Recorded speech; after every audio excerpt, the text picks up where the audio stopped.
नमस्कार दोस्तों, स्वागत है आपका अपने YouTube चैनल DLCC मैथ्स में।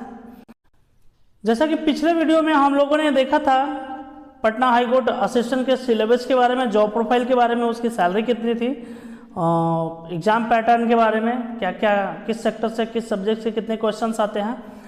तो actually Patna high court assistant का जो सिलेबस है वो 2011 और 2016 में जो एग्ज़ाम हुआ था उसमें Patna high court Patna high court का जो वेबसाइट है आप वहाँ पे जाकर के देख सकते हैं। सिलेबस की कोई जिक्र नहीं थी, लेकिन इस बार जो नोटिफिकेशन आया है कल हाई कोर्ट के वेबसाइट पे, कुछ निजी कारणों की वजह से मैंने कल वीडियो अपलोड नहीं कर पाया था। आज मैं वीडियो अपलोड कर रहा हूँ उसके बारे में। कल जो नोटिफिकेशन आया है हाई कोर्ट के वेबसाइट पे, जब मैंने उसे डाउनलोड किया हूँ तो उसके बारे में उसमें सारा डिटेल दिया हुआ है। उसकी एज क्राइटेरिया कितनी, उसकी सिलेबस क्या है, किस सब्जेक्ट में कितने मार्क्स के क्वेश्चंस आते हैं, और कुछ हद तक थोड़ा बहुत बदलाव भी किया गया है एग्जाम्स पैटर्न में, सिलेबस में। और नेगेटिव मार्किंग पीटी में, फिलहाल पीटी में तो कोई नेगेटिव मार्किंग नहीं रखी गई है, नोटिफिकेशन में साफ साफ लिखा हुआ है। तो इसी बिंदुओं पे हम लोग आगे देखते हैं क्या बदलाव हुआ है नोटिफिकेशन में। आज कल पूरा डिटेल आ गया है। Patna high court assistant 2023। अब यहाँ देखते हैं कि फॉर्म का जो अप्लाई डेट है वो फॉर्म कब से अप्लाई करना है। तो असिस्टेंट, जिसे पिछले वीडियो में मैं बता चुका हूँ कि असिस्टेंट का जो पोस्ट है वो एक्चुअली पोस्ट होता है असिस्टेंट सेक्शन ऑफिसर। तो उसका मैं अप्लाई डेट बता दूं कि अप्लाई करने का डेट जो है 6/2/2023 से अप्लाई करना है, यानी कि 6 फरवरी 2023 से हम लोगों को अप्लाई करना है। और लास्ट डेट जो है उसका 7/3/2023, यानी कि 7 मार्च 2023 तक लास्ट डेट है ऑनलाइन सबमिशन का। दैट मीन्स रजिस्ट्रेशन का लास्ट डेट जो है 7/3/2023 है।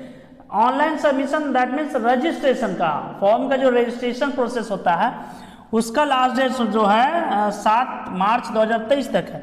लेकिन जब आप चूंकि 7 मार्च तक आप अगर रजिस्ट्रेशन कर चुके हो तो ऑनलाइन पेमेंट का डेट जो है वो 2 दिन बाद का है, 9 मार्च 2023 तक आप पेमेंट कर सकते हो। लेकिन 7 मार्च तक आपको रजिस्ट्रेशन कम से कम कर लेना है, तब जाकर के आपका ऑनलाइन पेमेंट 9/3/2023 को होगा, 9 मार्च। ऐसा ना हो कि आप 9 मार्च को रजिस्ट्रेशन करने जाओ तो फॉर्म का प्रोसेस पूरा नहीं होगा। और मैं तो चाहूँगा कि जितनी जल्द हो सके फॉर्म भर लें, देर ना करें। और ऑनलाइन पेमेंट जो है इसका लास्ट डेट 9/3/2023 तक है।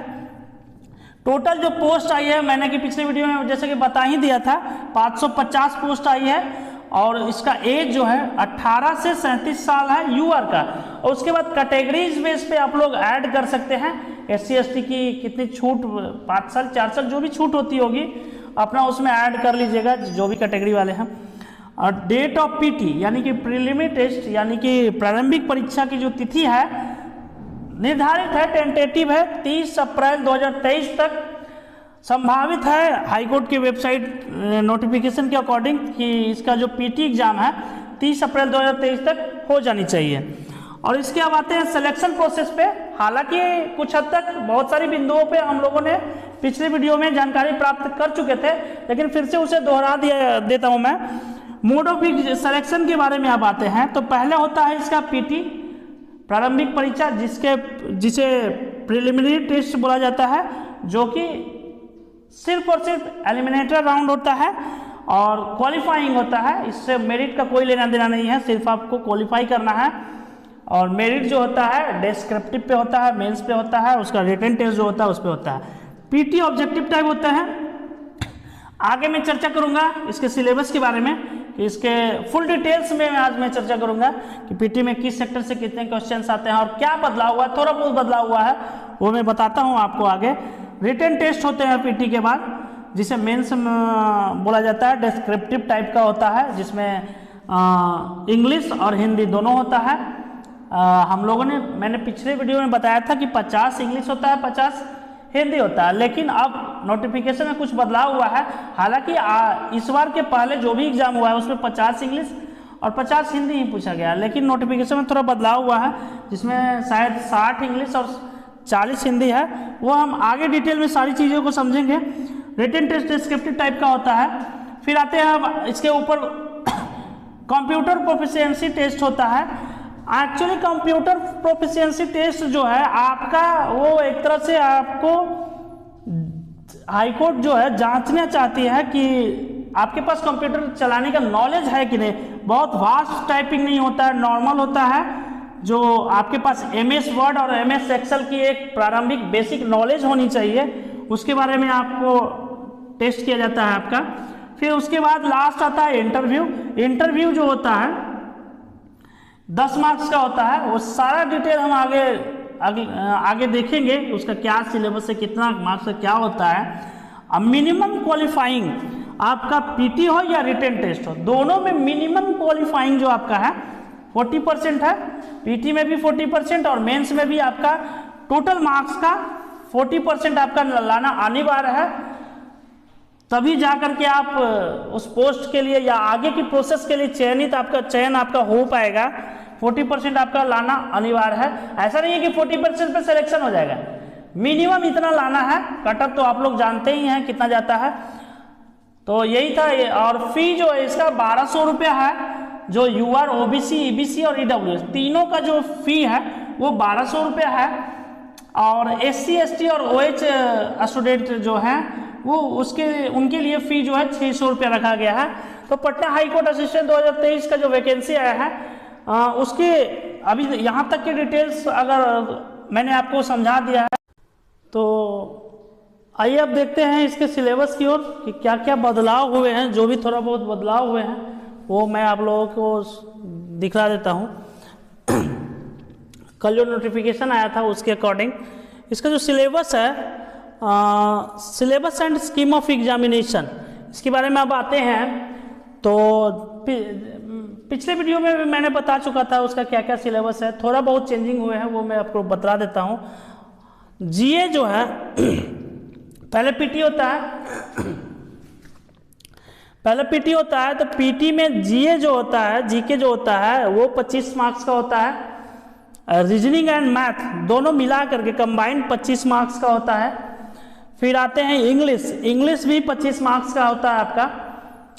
हिंदी ये 15 मार्क्स का होता है। कंप्यूटर जो है 10 मार्क्स का होता है, ठीक है। PT एग्जाम में GK 25 मार्क्स का, जिसमें आपका बिहार स्पेशल भी 1-2 क्वेश्चंस होता है, करंट अफेयर्स भी होते हैं, बहुत सारे साइंस भी होते हैं, वो सब मिक्स होते हैं 25 मार्क्स के। रीजनिंग एंड मैथ 25 मार्क्स के, इंग्लिश 25 मार्क्स के, हिंदी 15 मार्क्स का होता है, कंप्यूटर 10 मार्क्स का होता है, ठीक है। ये आपका 100 मार्क्स का 25, 25, 25, 50, 25, 75, 50 plus 15, 19 plus 90 plus 10, 100, total 100 marks का PT होता है, जिसमें आपका 2 घंटे का समय दिया जाता है, ठीक है। तो PT के बारे में आई थिंक आप लोगों को समझ में आ गया होगा स्ट्रक्चर कि क्या PT का स्ट्रक्चर है, किस सब्जेक्ट से कितने मार्क्स के क्वेश्चंस आते हैं, वो आपका यही है। अब आते हैं रिटन टेस्ट, जो कि आपका मुख्य परीक्षा है। आपका जो मेरिट डिसाइड होगा, यानी कि आप अगले फेज के लिए, इंटरव्यू के लिए अगर आपका सिलेक्शन होगा तो इसी के आधार पे होगा। और हाँ, इसमें जो आपका लैंग्वेज होता है क्वेश्चन का, मैंने पिछले वीडियो में बताया था, आपका लैंग्वेज होता है हिंदी तो हिंदी में ही रहेगा, इंग्लिश में ही रहेगा, लेकिन मैंने बताया था कि रीजनिंग और मैथ का लैंग्वेज जो होता है या कंप्यूटर का लैंग्वेज होता है इंग्लिश में ही क्वेश्चंस होंगे। ऐसा 2011 और 2016 के एग्जामों में हुआ है। 2011 और 2016 का जो पटना हाईकोर्ट असिस्टेंट का एग्जाम हुआ है उसमें क्वेश्चन का लैंग्वेज जो है बाइलिंगुअल नहीं था, वो सेम था, इंग्लिश में ही था। लेकिन इस बार नोटिफिकेशन जो दिया गया है उसमें साफ साफ दर्शाया गया है नोट कर के पॉइंट में कि इस बार क्वेश्चंस का जो लैंग्वेज होगा वो बाइलिंगुअल होगा, यानी कि हिंदी और इंग्लिश दोनों में होगा। देखिए, इंग्लिश लैंग्वेज है और हिंदी भी लैंग्वेज है, तो इंग्लिश तो इंग्लिश में ही होगा, हिंदी भी हिंदी में ही होगा। लेकिन अन्य चीज़ जो है, जैसे कि आपका कंप्यूटर हो गया, रीजनिंग और मैथ जो हो गया, वो बाइलिंगुअल होगा, हिंदी और इंग्लिश दोनों में होगा। लेकिन जब भी कोई क्वेश्चन में त्रुटि होंगे, कुछ क्वेश्चंस में कभी कभी हम लोग सभी परीक्षार्थी हैं, स्टूडेंट्स हैं, एग्जाम देते हैं तो कभी कभी क्वेश्चंस में कुछ लैंग्वेज में या टाइपिंग मिस्टेक होते हैं, तो उसमें अगर कुछ मिस्टेक होगा तो वहाँ पे इंग्लिश लैंग्वेज वाले क्वेश्चन को मान्य माना जाएगा, उसको प्रायोरिटी दिया जाएगा। ठीक है, रिटन टेस्ट हो गया। अब रिटन टेस्ट जो होता है डिस्क्रिप्टिव मोड में होता है। इंग्लिश जो होता है, मैंने पिछले वीडियो में बताया था कि इंग्लिश 50 मार्क्स का होता है और इस नोटिफिकेशन से पहले 50 मार्क्स का इंग्लिश और 50 मार्क्स का हिंदी होता था। लेकिन इस बार जो नोटिफिकेशन कल आया है उसमें क्लियर किया गया, यही थोड़ा बहुत चेंजिंग हुआ है, इसीलिए मैं वीडियो फिर से बना रहा हूँ। इंग्लिश जो होता है डिस्क्रिप्टिव वो 60 मार्क्स का होता है और हिंदी डिस्क्रिप्टिव जो होता है वो आपका 40 मार्क्स का होता है, सॉरी 40 मार्क्स का होता है, जिसमें कुल 3 घंटे का समय दिया जाता है आपको। ठीक है, यानी कि इंग्लिश और हिंदी का जो डिस्क्रिप्टिव का पेपर होगा दोनों मिला करके आपको टोटल 3 आवर्स 3 घंटों का समय दिया जाएगा। सॉरी, अब आते हैं, देखिए, there shall not be negative marking for incorrect answer in the PT. जैसा कि मैंने आपको बताया था पिछली वीडियो में कि 2011 में नेगेटिव मार्किंग नहीं थे, लेकिन 2016 में नेगेटिव मार्किंग था।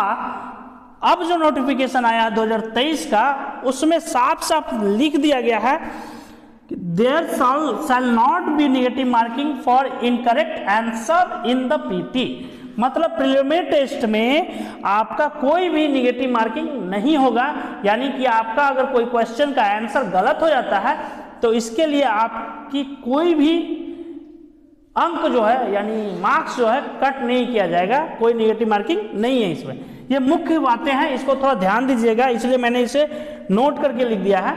हालांकि जब आप एग्जाम देने जाओगे तो क्वेश्चंस पे वहाँ लिखा हुआ होता है नेगेटिव मार्किंग होता है कि नहीं होता है, लेकिन बहुत सारे परीक्षार्थी और स्टूडेंट्स जो है उतना पढ़ते नहीं हैं, लेकिन वहाँ लिखा हुआ होता है नेगेटिव मार्किंग है कि नहीं है किसी भी एग्जाम में।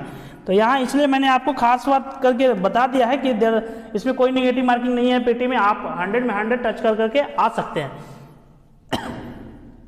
अब थोड़ा देखते हैं इसके सिलेबस के डिटेल में जाकर के कि इंग्लिश का जो पेपर होता है 60 मार्क्स का अगर पेपर होता है तो क्या क्या उसमें पूछे जाते हैं, क्वेश्चंस कहाँ कहाँ से आते हैं। सॉरी, इंग्लिश का जो पेपर होता है उसमें क्वेश्चंस में जो आपके आएंगे 60 मार्क्स के, उसमें क्वेश्चंस आएंगे। ऐसे राइटिंग आपको लिखना होगा, लेटर राइटिंग लिखना होगा, प्रेसिज राइटिंग लिखना होगा, कॉम्प्रहेंशन आइडियम्स एंड फ्रेजेस लिखना होगा, वोकैबुलरी लिखना होगा। इंग्लिश में ये सब चीज़ आपको डिस्क्रिप्टिव मोड में लिखना होगा, जो कि 60 मार्क्स का होगा और 3 घंटे का समय दिया जाएगा। अब आते हैं हिंदी में। हिंदी में 40 मार्क्स का होगा,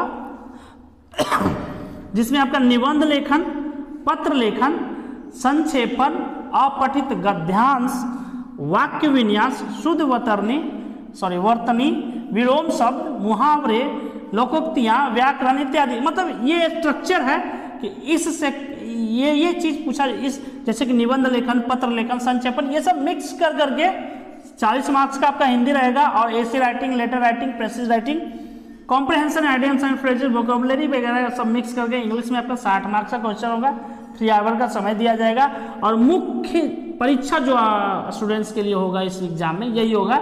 इसी के बेस पे आपका क्या कहते हैं मेरिट डिसाइड होगा। ठीक है, ये आपका 100 मार्क्स का होगा मेंस रिटन टेस्ट। उसके बाद इसको क्वालिफाई करने के बाद, इसमें अगर क्वालिफाई करते हैं आप, इसको क्वालिफाई करने के लिए 40% मार्क्स मैंने कि आपको पहले बताया है पीटी में भी, ईच सेक्शन यानी हर सब्जेक्ट में आपको 40% मार्क्स होना चाहिए और इसमें भी 40% मार्क्स सॉरी, यानी कि 60 में से इंग्लिश में कम से कम 24 और हिंदी में कम से कम 60 में से 40 में से 40 का 40% कितना होता है 16 शायद 16, यानी कि इसमें 40 इंग्लिश में इंग्लिश में 24 और हिंदी में 16 मार्क्स कम से कम आपके आने चाहिए, तभी आप इंटरव्यू के लिए एलिजिबल होगे, नहीं अन्यथा नहीं होगे।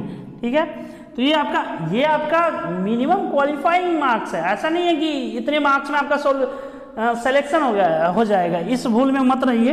ये सिलेक्शन नहीं होने वाला है 40 मार्क्स में, लेकिन मिनिमम इतना आना चाहिए। मैंने इसलिए बता दिया कि किसी स्टूडेंट्स का हो सकता है इंग्लिश में 60, इंग्लिश बहुत अच्छा हो, इंग्लिश में 60 में 59, 60 कुछ भी आ सकता है, लेकिन हिंदी किसी स्टूडेंट्स का वीक हो तो हो सकता है कि वो 19 पे ही आ जाए। तो वो सफल नहीं माने जाएंगे, वो फिर असफल हो जाएंगे, फेल हो जाएंगे एग्जाम में। वो वही मैं बता रहा हूँ कि दोनों सब्जेक्ट में आपका मिनिमम 40% होने चाहिए। और कटअप तो वो भाई हाईकोर्ट डिसाइड करेगी कि उस क्वेश्चंस के कटअप, कोई भी एग्जाम के जो कटअप होते हैं वो आपके क्वेश्चंस के लेवल पे ही डिपेंड करते हैं और नंबर ऑफ स्टूडेंट्स पे भी डिपेंड करते हैं। वो आपका अपना अपना क्राइटेरिया है एग्जाम लेने का।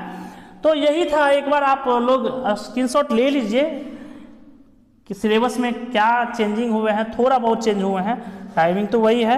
एक बार आप लोग स्क्रीनशॉट ले लीजिए।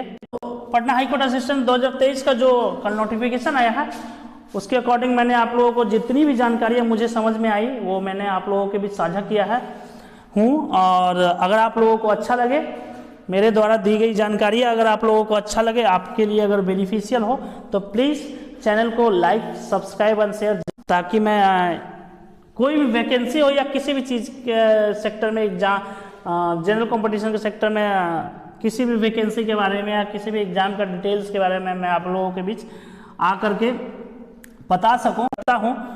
और जितनी भी मेरे पास जानकारियाँ रहेंगी मैं ज़रूर शेयर करूँगा। और अगर मेरी दी हुई जानकारियाँ में कुछ त्रुटि हो या कुछ भूल हो गई हो तो प्लीज़ आप लोग कमेंट में ज़रूर बताएं कि हाँ यहाँ पे कुछ ये होना चाहिए, कुछ सुधार होना चाहिए। किसी भी मैटर पे अगर विजिबिलिटी में कोई प्रॉब्लम हो, लाइटिंग में प्रॉब्लम हो, कुछ भी प्रॉब्लम हो तो आप प्लीज़ कमेंट करके बताइए। आपके जो कमेंट्स हैं वो मेरे लिए सम्माननीय हैं, सर्वोपरि हैं, मैं उसमें सुधार करूँगा। अगर कोई तरह का दिक्कत हो तो आप प्लीज़ बताएं और चैनल को सब्सक्राइब जरूर करें, ज़्यादा से ज़्यादा लोगों को शेयर करें ताकि जानकारियाँ जो हो ज़्यादा से ज़्यादा लोगों के बीच पहुँच सके।